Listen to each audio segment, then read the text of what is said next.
Bonjour et bienvenue dans une autre vidéo dans laquelle nous allons aborder le sujet des services web.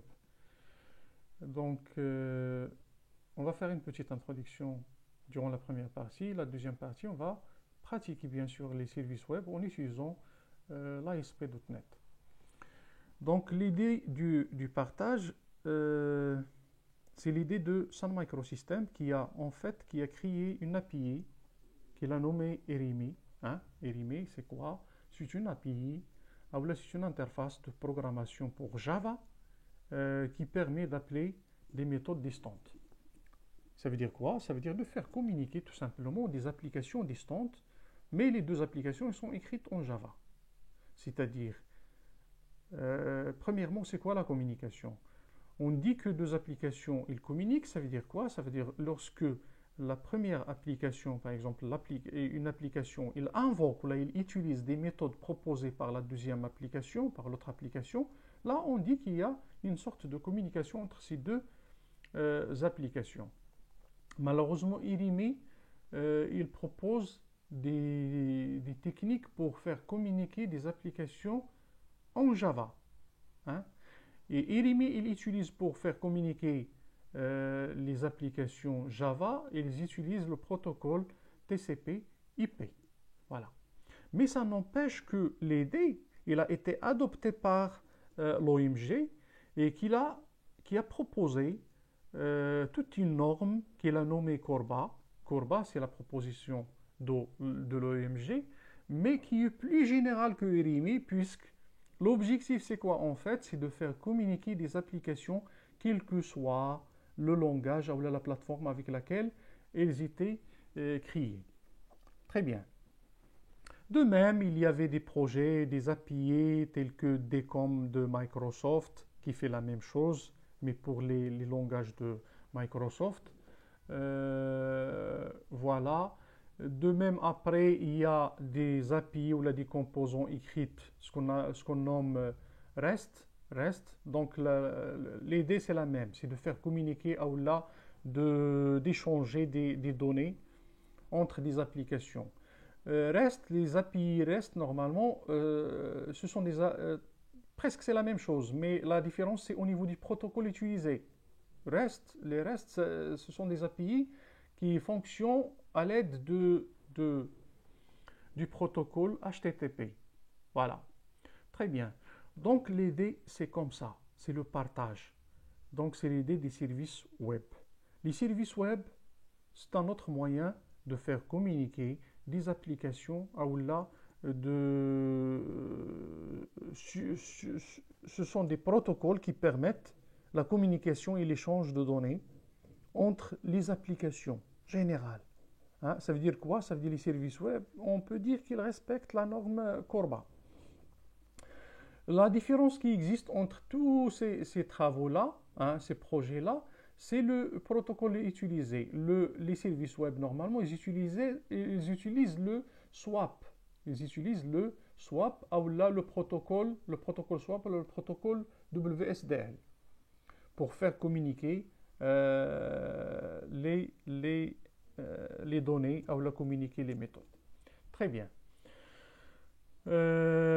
Toutes ces technologies, normalement, ils ont réussi à faire ce travail du partage via le langage XML, ils partagent en utilisant l'XML comme moyen pour stocker ou là comme source de données. Voilà, en général, c'est tout ce qu'on peut dire sur les services web. Maintenant, on va commencer par pratiquer les services web et on va voir que c'est très simple leur pratique. Voilà ce que je vais faire. Je vais créer un projet, un nouveau projet. Bien sûr, un projet web vide que je vais nommer, par exemple, les services web.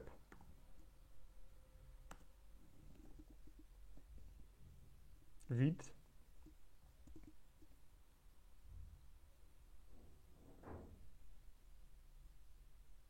Et bien sûr, dans lequel je vais créer un ensemble de services que je vais essayer de consommer à partir d'une autre application. Voilà, donc là, je vais ajouter mon service web, donc ajouter un nouveau élément. Voilà, service, je vais chercher service web. Voilà, service web, hein, ASMX, voilà, que je vais nommer maintenant, je ne vais pas utiliser web service 1, je vais le nommer mes services web, par exemple. Bien sûr, ces services ils peuvent être échangés via Internet ou même intranet, via un réseau Internet ou la intranet. Très bien. Voilà, regardez bien, lorsqu'on fait la création de notre service web, c'est une classe, en fait, c'est une classe qui hérite la classe service web. Très bien, et quoi d'autre?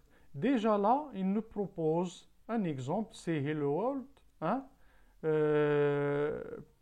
C'est un service préprogrammé, précréé, qu'on peut consommer. Ça, c'est quoi? C'est une méthode web.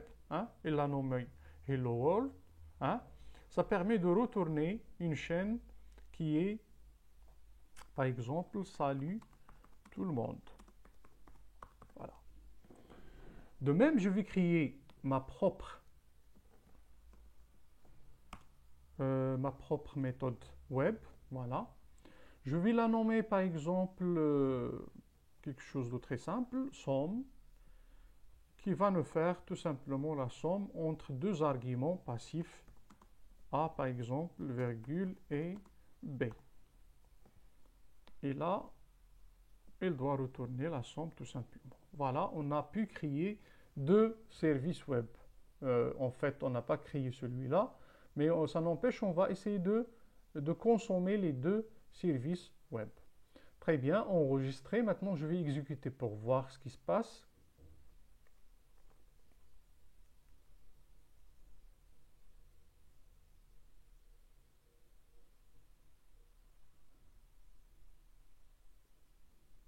Voilà, donc il m'a proposé mes services web, voilà ma page la classe qu'on a créée, et il propose les opérations suivantes sont prises en charge. Voilà, on a deux services. Le service Hello World, on va donc l'examiner pour voir. Regardez, il me dit que vous pouvez tester. Hein?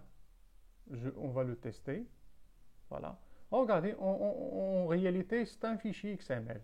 Voilà, donc la communication il se fait via un protocole et toujours il y a le fichier XML. Et là, il nous affiche notre message. Voilà. Très bien. De même, je vais essayer de tester le deuxième service. Voilà, puisqu'il y a des arguments, il m'a donné deux zones de texte pour que je puisse communiquer des informations. Par exemple. Très bien, donc il m'a répondu, donc il m'a affiché le résultat qui est 25. Très bien. Maintenant, on a créé nos services web. On va voir comment faire pour les exploiter, pour les consommer.